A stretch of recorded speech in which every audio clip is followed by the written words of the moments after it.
주 안에서 사랑하는 성도 여러분, 우리는 지난주부터 크리스마스의 주인공 예수라는 주제로 함께 시리즈 설교를 나누고 있습니다. 지난주에 오늘 우리가 함께 읽었던 이 본문 바로 앞에 있는 예수님의 족보를 함께 살펴보았습니다. 여러분, 예수님의 족보가 우리에게 가르쳐주는 것이 무엇이었습니까? 이 예수님의 족보는 우리에게 예수님의 이 땅에 오심이 소설이나 허구나 신화가 아니라 역사적인 사건이며 하나님의 언약의 성취다라는 것을 가르쳐 줍니다. 다윗의 자손, 아브라함의 자손으로 오신 예수 그리스도는 하나님께서 오래전부터 약속하시고 이 성경의 구약의 모든 약속들을 성취하시기 위해서 보내신 하나님의 아들이다라는 것, 우리가 그 말씀을 보았습니다. 우리 하나님은 언약에 신실하신 분이십니다. 믿으십니까? 우리 하나님은 언약에 신실하신 분이십니다. 그리고 우리가 이 족보를 통해서 또 하나 알 수 있었던 것은 이것입니다. 이 족보에 도저히 기록될 수 없었던 사람들, 자격 없는 사람들, 이방 여자와 죄 많은 사람들, 부끄러운 과거가 있는 사람들의 이름이 쭉 나오는 것을 보면서 우리는 무엇을 보게 되었습니까? 나와 같이 자격 없고 허물 많고 부끄러운 사람도 예수 그리스도 안에서 하나님께서는 우리를 당신의 가족으로 삼아주시고 당신의 족보에 올려주신다라는 것, 예수 그리스도 안에서 그런 모든 죄인들이 함께 영접되고 하나님의 가족이 된다는 것, 우리가 함께 배웠습니다. 자, 그럼 성도 여러분, 오늘은 이제 그처럼 아브라함과 다윗의 언약을 성취하시면서 이 땅에 오신 예수님은 어떻게 이 땅에 태어나셨는가? 그분은 우리를 위해서 이 땅에 오셔서 무슨 일을 하셨는가? 이것을 우리가 함께 생각해 보고자 합니다. 그리고 오늘 오후에는 이어지는 2장을 함께 다루면서 이 땅에 오신 예수님께 대해서 우리는 어떻게 반응해야 되는가, 이것을 이어서 함께 보겠습니다. 성도 여러분, 오늘 우리 예수님은 먼저 어떻게 이 땅에 오셨습니까? 우리 18절 말씀 다 같이 한번 읽겠습니다. 18절입니다. 예수 그리스도의 나심은 이러하니라. 그의 어머니 마리아가 요셉과 약혼하고 동거하기 전에 성령으로 잉태된 것이 나타났더니. 여러분, 오늘 말씀은 기독교의 복음에, 그리고 우리 신앙 고백의 가장 근간이라고 할 수 있는 성육신에 대해서 말하고 있습니다. 성육신. 여러분, 성육신은 쉽게 말하면 이것입니다. 하나님이 사람이 되셨다는 것입니다. 하나님께서 사람이 되셨다. 예수님의 출생은 이 세상에 있는 모든 사람들의 출생과는 다른 출생이셨습니다. 여러분, 이 땅에 태어나는 모든 사람들은요, 이 땅의 생육법에 따라서 남자와 여자가 사랑을 하고 결혼해서 한 몸이 돼야 이 세상에 태어나게 됩니다. 하지만 오늘 성경 말씀은요, 예수님의 출생은 이 세상의 모든 사람들과 구별되고 다른 성령에 의해서 잉태되고 출생하였다라고 말합니다. 여러분, 여기서 먼저 우리가 주목해서 볼 것은 마리아와 요셉이 서로 약혼한 사이였다는 것입니다. 서로 동거하기 전에 약혼한 상태에서 예수님이 잉태되고 태어났다라는 것이죠. 여러분, 당시 유대인들에게 이 약혼은요, 우리가 이해하는 약혼과는 훨씬 더 강한 의미의 약혼이었습니다. 일반적으로 유대인들은 이 약혼식을 한 이후에 1년 정도 지나서 결혼식을 했습니다. 그런데 이 기간 동안이요, 이 1년이라는 기간 동안은 동거하고 함께 잠자리는 가지지 않았지만 결혼에 준하는 그런 관계와 사이로 지냈습니다. 그래서 약혼한 상태에서도 서로 남편이고 아내라고 부르기도 했고요.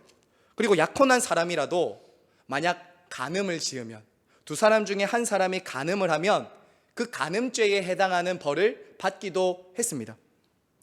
여러분, 그런데 이 마리아는 요셉과 결혼하기 전에, 동거도 하기 전에 이미 아기를 잉태했다라고 말하죠. 여러분 한번 요셉의 입장에서 한번 생각해 보십시오. 요셉의 입장에서 이것이 얼마나 충격적이었을까요? 요셉의 입장에서 요셉은 아마도 이 마리아가 간음죄를 지어서 율법을 어기고 자신 아닌 다른 사람과 분명히 동침을 해서 아기가 태어났을 것이라고 생각을 했을 것입니다. 그리고 마음만 먹었다면 요셉은 당시 이 율법에 의해서 이 마리아를 고발할 수도 있었을 것입니다. 그에게 죄를 묻고 따질 수도 있었다라는 것이죠. 자, 그런데 요셉은 어떻게 합니까? 19절 한번 보십시오. 19절에 보시면 그는 의로운 사람이라 가만히 끊고자 했다라고 말하죠. 그래서 의로운 사람이었다라는 것은요, 하나님의 율법과 그분의 뜻에 따라 살기로 했던 사람이었다라는 거예요. 그래서 가만히 끊고자 한 거예요. 가만히. 자, 그런데 이때 천사가 요셉에게 오죠. 요셉에게 뭐라고 말합니까? 마리아 데려오기를 무서워하지 말고 그의 태중에 있는 아이는 성령으로 된 것이다 라고 이렇게 말을 합니다. 그리고 그 아기를 통해서 하실 일을 이렇게 전해주는 것이죠.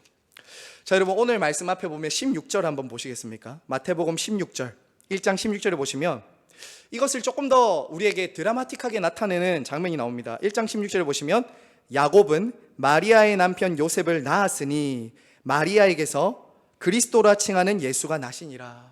자, 여러분 좀 뭔가 지금까지의 이야기들과는 조금 다른 느낌이 나지 않습니까? 지금까지 이 예수님의 족보에서는요 어떻게 진행됐냐면요, 누구 아버지가 누구 아들을 낳고 이렇게 했습니다. 누구 아버지가 누구 아들을 낳고 이렇게 낳고 했는데, 지금 여기서는 마태는 마리아가 낳았다라고 이렇게 말을 하죠. 마리아로부터 낳았다. 이것은 요셉과는 상관없이 지금 이 아기가 태어났다라는 것을 이 마태는 지금 증언을 하고 있는 것이죠. 그리고 여기서 다른 모든 1절부터 16절까지의 이 동사들은 낳고 이게 능동태거든요. 근데 여기 17절에서만 뭐라고 하냐면 16절에서만 나시니라, 이게 수동태입니다. 예수님이 잉태되고 태어났다, 출생되었다라는 말이에요. 이것은 무슨 말일까요? 사람으로부터 나신 것이 아니라 하나님으로부터 이 아들이 잉태되고 태어났다라는 것을 암시적으로 지금 마태는 말하고 있는 것이죠. 즉 성령을 통해서 이 아들이 났다라는 거예요. 그래서 요셉은요 이 마리아를 데려온 이후에 동침하지 않습니다. 함께 잠자리를 가지지 않는다고요. 사랑하는 성도 여러분, 이러한 예수님의 출생, 이 탄생은 우리에게 무엇을 가르쳐 주는 것입니까? 바로 예수 그리스도는 사람으로부터가 아니라 하늘로부터, 하나님으로부터 이 땅에 오신 하나님의 아들이다라는 것을 증언하고 있는 것입니다. 주 안에서 사랑하는 성도 여러분, 저와 여러분은 매주 사도신경을 통해서 동정녀 마리아를 고백합니다. 동정녀 마리아로부터 예수 그리스도가 태어나셨다라는 것을 우리는 고백합니다. 그리고 동정녀 마리아에게서부터 예수 그리스도가 태어나셨다는 것은 기독교의 심장이며 복음의 핵심이라고 할 수 있습니다. 왜 그럴까요? 어떤 분들은 이 땅에 예수 그리스도가 동정녀로 결혼하지 않은 처녀의 몸에서 어떻게 태어날 수 있냐라고 의심하는 분들이 계십니다. 어떻게 결혼도 하지 않고 동침하지 않은 아내 사람으로부터, 여자로부터 생명이 태어날 수 있느냐? 여러분, 사실 이것은 우리의 지식이나 우리의 이해로는 도저히 생각할 수 없는, 상상할 수 없는 일인 것이죠. 왜냐하면 예수님의 출생은 인간의 능력을 의지하지 않은 초자연적인 역사이기 때문입니다. 초자연적인 역사예요. 여러분, 이것은 우리에게 무엇을 가르쳐 줍니까? 구원은 인간의 방법이나 인간의 능력이나 인간의 지혜가 아니라 하나님의 능력이며 하나님의 지혜라는 것을 우리에게 가르쳐 주는 것입니다. 여러분, 한번 생각해 보세요. 여러분 중에 만약에 동정녀 탄생을 믿지 못하겠다, 나는 그걸 믿지 못해, 예수님은 믿지만, 그분이 십자가에 죽으신 것도 믿고 천지창조도 믿지만 나는 예수님의 동정녀 탄생은 믿을 수 없어 라고 여러분이 생각하신다면, 여러분은 천지창조도 부활도 사실은 믿지 못할 것입니다. 왜냐하면 여러분, 모두가 그 앞에서 말한 모든 것이 하나님이 하신 일이거든요. 천지 창조도, 부활도, 이 세상에 있었던 모든 예수님이 하신 기적도 하나님이 하신 일이에요. 사랑하는 여러분, 하나님께서 말씀으로 세상을 창조하신 것이 신비이듯이 이 땅에 하나님의 아들이 처녀의 몸에서 태어나는 것도 신비입니다. 우리로서는 이해할 수 없는, 창조가 우리의 지식과 이해와 설명으로는 다 납득이 되지 않는 것처럼 주님의 동정녀 탄생과 주님의 동정녀 잉태도 우리의 지식과 이해와 능력으로는 도저히 깨달을 수 없는, 믿음으로 받아들여야 되는 진리다라는 거예요. 여러분, 그리고요, 우리가 동정녀 탄생을 믿는 것은 그 탄생 자체만을 믿는 것이 아니라 바로 그렇게 이 땅에 그러한 당신의 아들을 보내주실 수 있는 하나님을 믿는 겁니다. 그래서 하나님을 믿는 거예요. 자, 여러분, 여기서 중요한 것은 이것입니다. 바로 하나님이신 예수님이 이 땅에 아기의 몸으로 태어나실 만큼 작아지셨다는 거예요. 낮아지셨다는 거예요. 우리를 위해서 당신을 낮추시고 우리를 위해서 당신이 이 땅에 오셨다는 거예요. 여러분, 한번 생각해 보세요. 하나님의 아들이 우리를 위해서 얼마나 낮아지셨습니까? 성부 하나님과 똑같은 존재와 지혜와 권능과 영광을 가지신 하나님의 아들이 자신의 권리와 지위와 특권을 내려놓고 아기가 되셨습니다. 우리와 똑같은 아기가 되셨다고요. 여러분, 이것이 얼마나 놀라운 일일까요? 여러분, 이게 과연 쉬운 일일까요? 우리 한번 생각해 보세요. 여러분, 우리는요, 가끔 영화나 드라마를 볼 때요, 어떤 백마탄 왕자와 같은 사람, 혹은 이 대기업 회장의 아들 같은 사람이 나타나서는 가난한 여인을 사랑하는 이야기를 접할 때가 있습니다. 그렇죠? 드라마를 잘 안 보셔서 모르시나 본데, 굉장히 질이 다른, 동일하지 않은 굉장히 대단하고 높은 사람이 낮고 가난한 사람을 사랑하는 이야기들을 우리는 볼 때가 있다고요. 자, 그럴 때 여러분 어떠세요? 너무나도 나와는 다르고 대단한 부류의 사람이 낮고 천하고 비천한 사람들을 사랑하고 존귀하게 대할 때, 여러분, 그때 여러분 마음에 무슨 생각이 드세요? 묘한 감동과 쾌감을 느낄 때가 있죠. 묘한 감동과 쾌감이 느껴져요. 하지만 현실은 그렇지 않다는 걸 우리는 금방 깨닫게 됩니다. 여러분, 한번 생각해 보세요. 실제로요, 사람들은 나와 비슷한 사람이나 나보다 조금 더 높은 사람 수준의 사람들과 함께 엮이길 원합니다. 그 사람들과 내가 동일시 되길 원한다고요.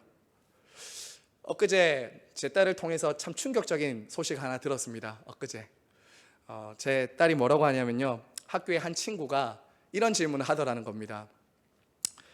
아빠, 와서 대뜸 이런 질문을 하는 거예요. 엄마, 우리 집 몇 평이야? 이렇게 묻더라는 거예요. 왜 묻는데? 이렇게 하니까 이런 대답을 하는 거예요. 한 친구가 이렇게 물었답니다. 너희 집은 몇 평이고 얼마짜리에 살아? 초등학교 2학년입니다. 초등학교 2학년이요. 초등학교 2학년 아이가 너희 집 몇 평이고 얼마짜리에 살아? 그래서 제가 뭐라고 대답했을까요? 우리가 교회 살지 않습니까? 그래서 제가 이렇게 대답하라고 했죠. 우리 집은 집이 세 채가 있고 320평이다 라고 이렇게 얘기하라고. 320평이다. 야, 이 정도면 괜찮게 사는 거 아닙니까? 여러분, 이처럼요, 아이나 어른이나 할 것 없이 나보다 지위나 신분이나 조건이 못한 사람과는 사람들은 잘 어울리려고 하지 않는다고요. 그 사람과 내가 동급으로 동일시 되는 걸 별로 좋아하지 않는다는 거예요. 그런 부류와 내가 동일시 되고 동급이 되는 걸 사람들은 좋아하지 않습니다. 자, 그런데 여러분, 2000년 전에 실제로 역사적으로 그러한 일이 일어났다는 거예요. 역사적으로 실제로 일어났다는 거예요. 하나님이시며 온 세상을 창조하신 하나님의 아들 성자께서 이 땅에 사람의 몸으로, 아기의 몸으로, 여인의 자궁 속으로 세포가 돼서 들어왔다는 거예요. 얼마나 낮아지시고 작아지신 건가요? 여러분, 한번 생각해 보셨어요? 영원하신 분이 시간과 공간 안으로 들어온다고요. 이것이 여러분, 기독교와 다른 종교가 다른 거예요. 다른 종교와 기독교가 여기서 선명하게 차이가 나는 겁니다. 여러분, 다른 종교들은 무엇이라고 말합니까? 네가 하나님을, 신을 만나려면 올라와야 된다고 말해요. 네가 올라와야 돼. 네가 나를 만나기 위해서는 올라와라고 해요. 하지만 여러분, 기독교는, 복음은 뭐라고 말합니까? 누구를 대신 보내지 않습니다. 네가 이렇게 해서 올라와야 되라는 충고나 조언이나 교육이 아닙니다. 복음은 무엇입니까? 내가 친히 내려갈 것이다. 내가 너희를 구원하기 위해서 내가 내려갈 것이다 라고 말하는 거예요. 그리고 이것이 저와 여러분에게 가장 큰 위로입니다. 위로요. 하나님께서 우리를 위해 내려오신다, 낮아지신다. 사랑하는 여러분, 동병상련이라는 말 있죠. 동병상련. 나와 같은 아픔, 나와 같은 경험을 한 사람을 통해서 사람들은 위로를 받습니다. 그렇죠? 그리고 그 나와 비슷한 고난이나 역경을 겪었거나 그것을 극복한 사람들과 함께 있을 때 우리는 위로와 힘을 얻는다고요.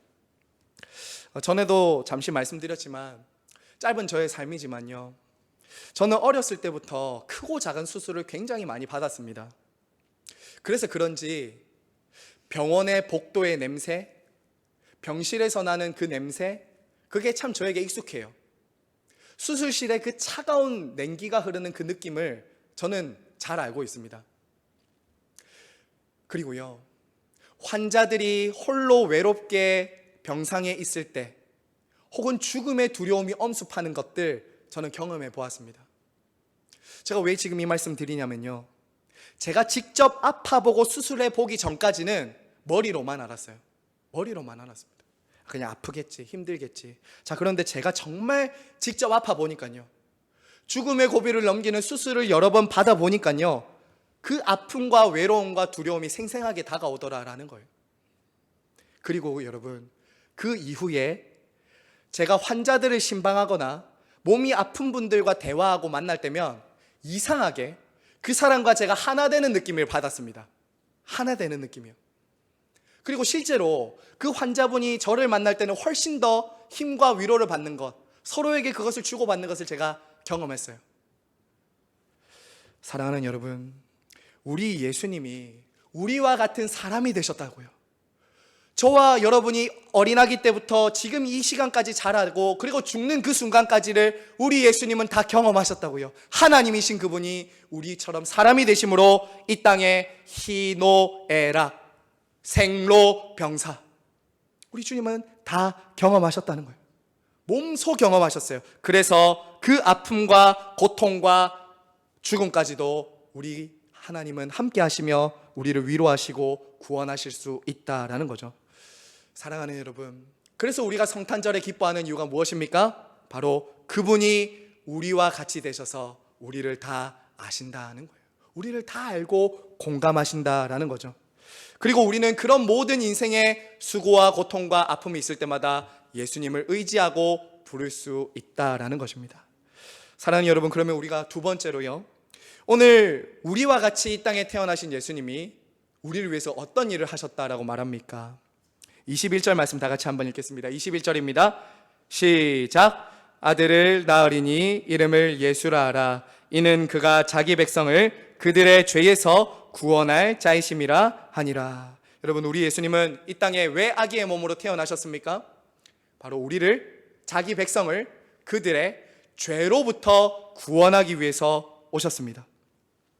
여러분, 예수님의 이름은 구원자라는 뜻입니다. 구원자. 여호수아라는 이름과 같은 이름이죠. 여러분, 당시 이스라엘 백성들은요, 구원자를 간절히 갈망했습니다. 구원자를 기다리고 있었어요. 당시 이스라엘은 로마라는 강대국에 의해서 통치와 지배를 받고 있었는데요, 자신들을 그 로마라는 강대국으로부터 구원해줄 메시아를 기다렸습니다. 그리고 그들은 그들 스스로가 어찌할 수 없는, 벗어날 수 없는 가난과 질병과 고통의 문제로부터 자신을 구원해줄 메시아를 간절히 기다렸습니다. 하지만 여러분, 우리 예수님은 그들이 그토록 기대했던 정치적이거나 육신적이거나 민족적인 메시아가 아니었습니다. 그분은 그런 구원자가 아니셨어요. 물론 우리 예수님은 이 땅에 오셔서 가난한 자들을 먹이시고 병든 자들을 고쳐주셨습니다. 하지만 우리 주님은 그것만을 위해서 오신 것이 아니었어요. 그것이 아니었습니다. 그것이 전부가 아니었어요. 우리 예수님은 그저 인생들이 겪는 현실적이고 육신적인 문제를 해결하기 위해서 오신 분이 아니시다라는 거예요. 그 정도를 회복시켜주기 위해 오신 분이 아니십니다. 우리 예수님은 이 땅에 왜 오셨습니까? 저와 여러분을 죄로부터 구원하기 위해 오셨습니다. 예수님은 이 세상의 모든 사람들이 가지고 있는, 그러나 결코 해결할 수 없는 그 인생의 죄의 문제를 해결하기 위해서 이 땅에 오셨다라는 거예요. 사랑하는 여러분, 저와 여러분이 평생 살아오시면서 지었던 크고 작은 죄 한번 생각해 보십시오. 나는 지금까지 한 번도 죄를 지은 적이 없다라고 말하실 수 있는 분은 아마 아무도 안 계실 것입니다. 저와 여러분이 평생 살아오시면서 크고 작은 얼마나 많은 죄를 지으며 살아왔겠습니까? 제가 전에도 한번 말했었나요? 유대인의 속담에 이런 속담이 있다고 합니다. 우리가 10계명을 오늘도 예배 시간에 봉독했는데요, 11계명이 있다고 합니다. 유대인의 속담에는. 유대인의 속담 11계명이 뭔지 아십니까? 여러분이 이렇게 잘 모르실 때 제가 참 기쁘죠. 제가 알려드릴 수 있으니까. 들키지 말라입니다. 유대인의 속담 11계명은 들키지 말라.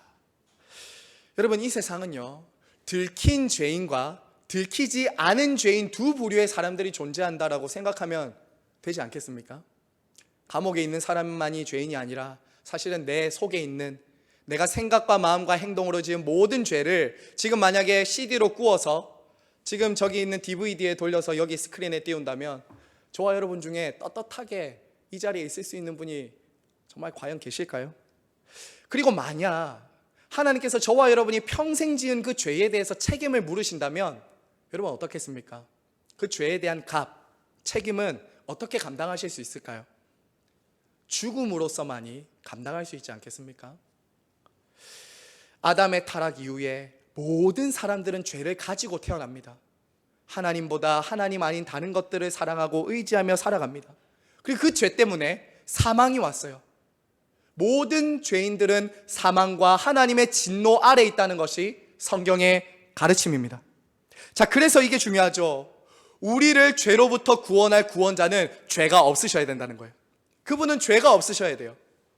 사형수가 사형수를 구할 수 없고, 물에 빠져 죽어가는 사람이 옆에 있는 물에 빠져 죽어가는 사람을 구할 수 없듯이 죄인은 죄인을 구원할 수 없기 때문에 죄와는 전혀 상관없는 사람이 우리를 구원하기 위해 오셔야 했던 것이죠.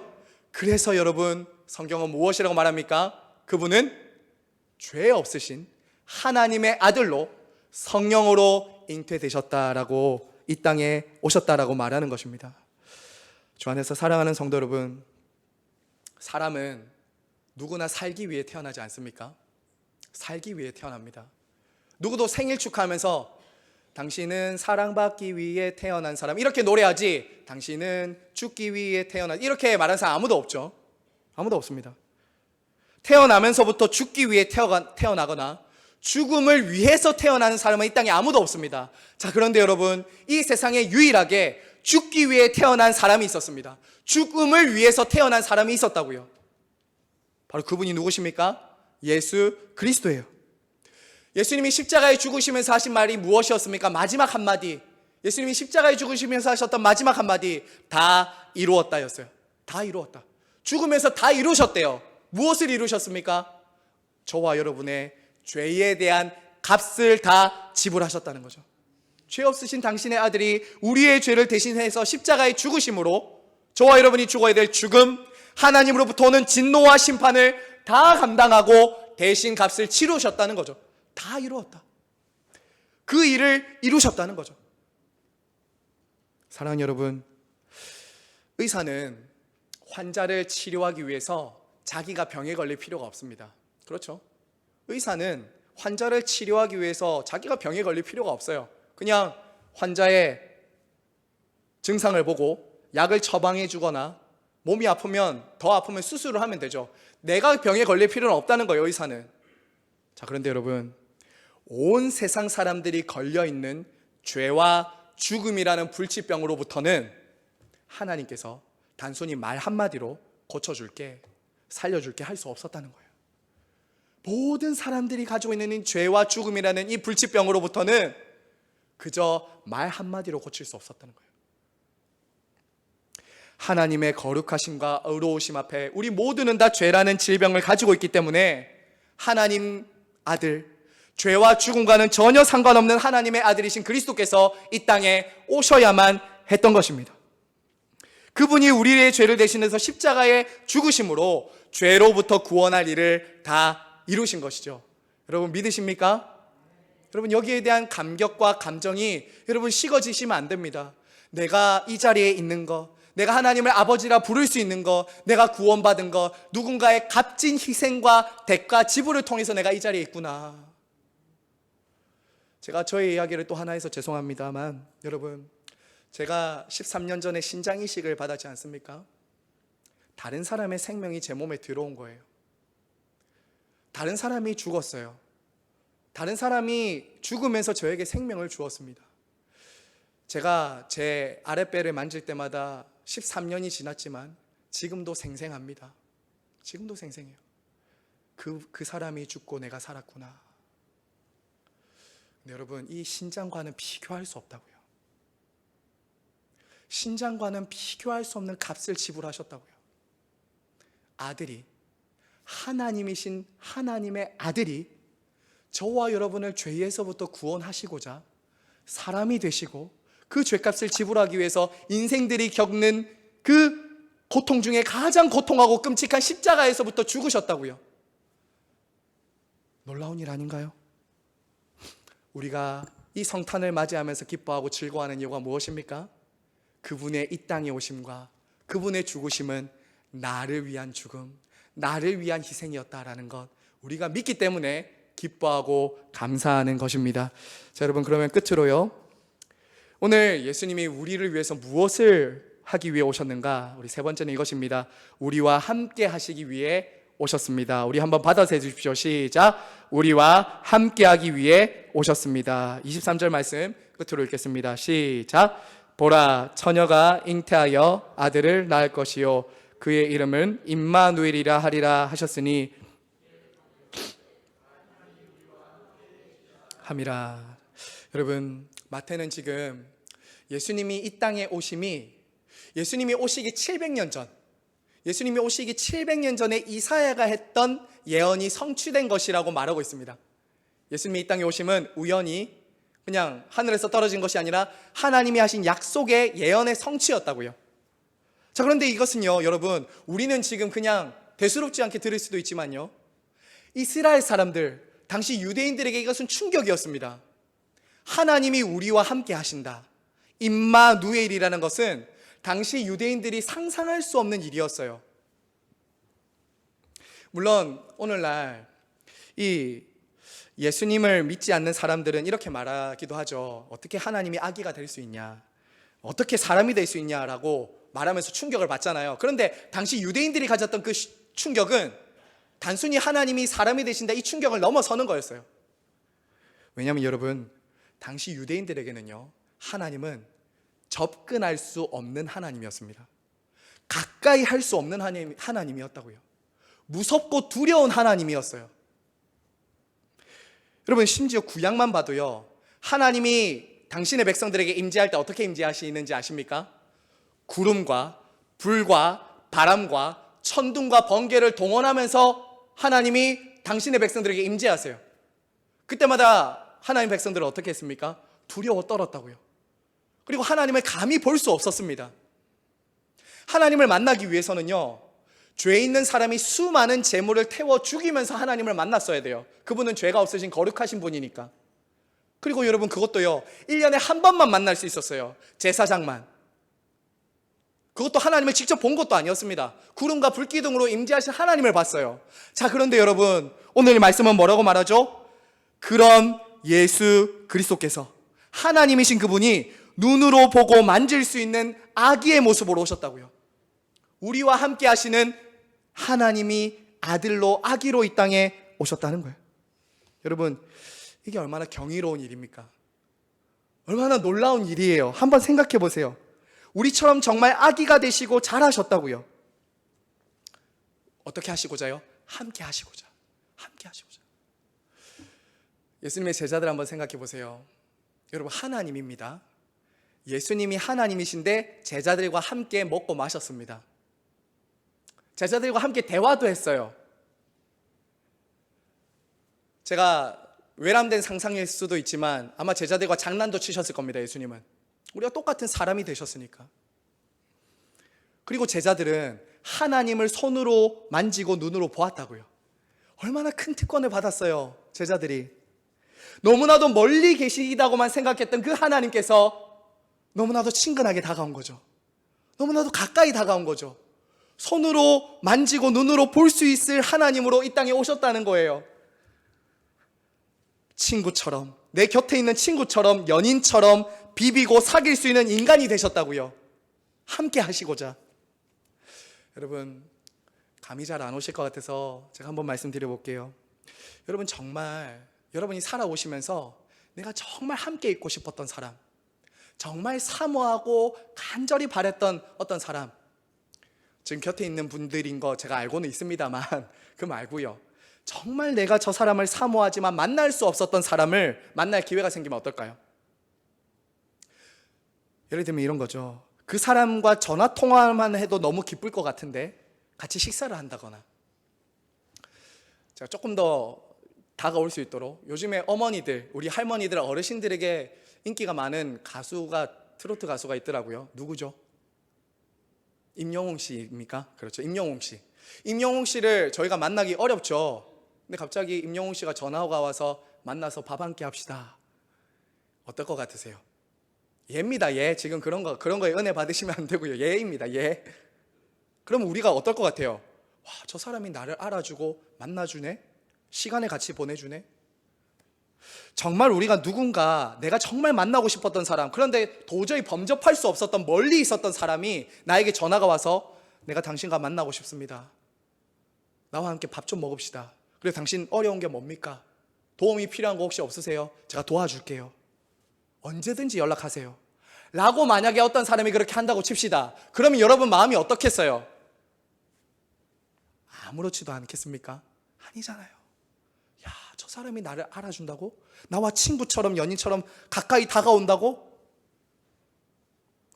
사랑하는 여러분, 그것과는 비교할 수 없는 하나님께서, 우리가 감히 만날 수도 없고 다가갈 수도 없었던 하나님께서 사람이 되셔서 우리와 함께 하시고자 이 땅에 오셨다고요. 사람이 되셨다고요. 그리고 주님은 십자가에 죽으시고 부활하신 후에 이런 약속을 하셨죠. 마지막으로 이 땅을 떠나시면서 무슨 약속을 하셨습니까? 내가 너희와 항상 함께 하리라. 여러분, 저와 여러분이 이제 예수님 만나기 위해서 예루살렘에 안 가도 됩니다. 지금 예루살렘에 있지도 않지만 예수님 만나기 위해서 우리는 예루살렘에 안 가도 돼요. 왜요? 그분은 승천하시면서 성령을 이 땅에 보내주시면서 내가 너희와 성령을 통해 함께 하겠다 라고 약속하셨기 때문이에요. 그렇지 않습니까? 이제 여러분 생각해 보세요. 저는 소름이 돋거든요. 눈으로 보고 손으로 만지는 예수님도 너무나도 놀랍고 대단할 텐데 우리 안에 계시다고요. 하나님이 저와 여러분 안에요. 상상이나 할 수 있습니까? 저와 여러분이 하나님이 여러분 안에, 제 안에 있다는 게 놀랍지 않습니까? 그리고 여러분 기억하십시오. 우리 예수님은요, 지금 이 자리에도 함께 하십니다. 예수님 약속하셨죠. 두세 사람이 내 이름으로 모인 곳에 나도 너희들과 함께 할 것이다. 예배의 자리에 함께 하세요. 보이지 않지만 말씀을 통해서, 성찬을 통해서 주님은 우리와 함께 하신다 약속하셨습니다. 그래서 이루시는 것이죠. 기도 가운데 우리와 함께 하시죠. 여러분, 예수님이 우리와 함께 하신다가 그냥 뜬구름 잡는 얘기가 아닙니다. 우리와 굉장히 밀접하게 함께 하신다고 해요. 친구처럼, 연인처럼. 어떻게 해요? 기도 가운데 함께 하시죠. 너무나도 놀랍고 위로가 되지 않습니까? 정말 사랑하는 가족이라도, 정말 사랑하는 부부라도 함께 해주지 못하는 순간이 있습니다. 그때가 언제입니까? 죽음입니다. 근데 우리 예수님은요, 사망의 음침한 골짜기로 지나갈 때도 함께 하신다 하셨어요. 함께 하신다 하셨어요. 그러므로 저와 여러분은 이 성탄절을 맞이하면서 우리와 함께 하시기 위해 이 땅에 오신 예수 그리스도로 인해 기뻐하고 감사하는 것입니다. 할렐루야. 성도 여러분, 말씀을 맺겠습니다. 이제 저와 여러분 차례입니다. 지금이 중요합니다. 저와 여러분의 차례입니다. 문제는 이것이에요. 이렇게 예수님은 저와 여러분을 구원하기 위해서 이 땅에 오셨지만, 사람이 되어 우리를 구원하기 위해 이 땅에 오셨지만, 모든 사람이 환영하고 반기진 않았다는 거예요. 아기로 오신 그분을 모두가 함께 알아보고 영접하진 않았다는 거예요. 오늘 오후에 좀 더 자세히 보겠지만요, 성탄절이 되면 사람들은 예수님께 많은 관심이 없습니다. 오늘날 밖에서 들려오는 캐롤, 연인들의 소리, 술집, 산타클로스, 예수님에겐 관심이 없고 여기에 관심이 많아요. 그렇죠? 사실 그런데 여러분, 그 마음속 깊은 곳을 한번 보십시오. 모든 사람들 마음 안에는요, 그리스도 구원자에 대한 그리움이 있다고요. 갈망이 있다고요. 그것을 다른 곳에서 찾는 거죠. 예수님을 떠나서는 아무리 대단한 사람을 만나고 아무리 멋진 것을 가져도 그들 안에 구원자가 될 수 없다는 것, 그들은 알게 됩니다. 금방 경험하게 될 거예요. 그 사람이, 그 물건이 나를 채워줄 수 없다는 것 금방 알게 됩니다. 자, 그래서 여러분, 성탄절을 맞이하면서 저와 여러분이 예수님을 영접하기 위해서는, 사랑하는 여러분, 예수님을 영접하기 위해서는 믿음과 용기가 필요합니다. 따라서 한번 해주세요. 믿음과 용기가 필요합니다. 예수님을 영접하기 위해서는요, 저와 여러분이 믿음과 용기가 필요해요. 어떤 믿음과 용기가 필요하죠? 당시 요셉이 자기가 동침하지도 않은 여인에게서부터 아들이 태어나는 것을 안다면, 동네에 소문이 난다면 멸시받을 처지에 처했지만 하나님의 말씀을 믿고 받아들였던 그 용기, 그분이 사람이 아니라 하나님이라는 것을 받아들였을 때 사람들이 몰라주는 믿음, 주변에 믿지 않는 사람들이 대부분인데 나는 예수님이 이 땅에 오신 하나님의 아들이라는 것을 믿고 영접할 때 오는 멸시, 그리고 무엇보다 이 땅에 죄인을 구원하기 위해 이 땅에 오신 예수님을 받아들이기 위해서 제일 중요한 믿음은 이것이죠. 내가 죄인이라는 것을 인정하고 받아들이는 믿음 필요합니다. 이 믿음 없이 예수님을, 구유에 누이신 아기 예수님을 우리가 받아들일 수는 없어요. 오늘 이 성탄의 기쁨 소식, 저와 여러분을 구원하시고 우리와 함께 하기 위해 이 땅에 오신 예수 그리스도를 믿음과 용기로 받아들이셔서 하나님께 영광을 돌리는 저와 여러분 되시길 간절히 바라고 소망합니다. 예수님은 여러분과 항상 함께 하실 것입니다. 할렐루야.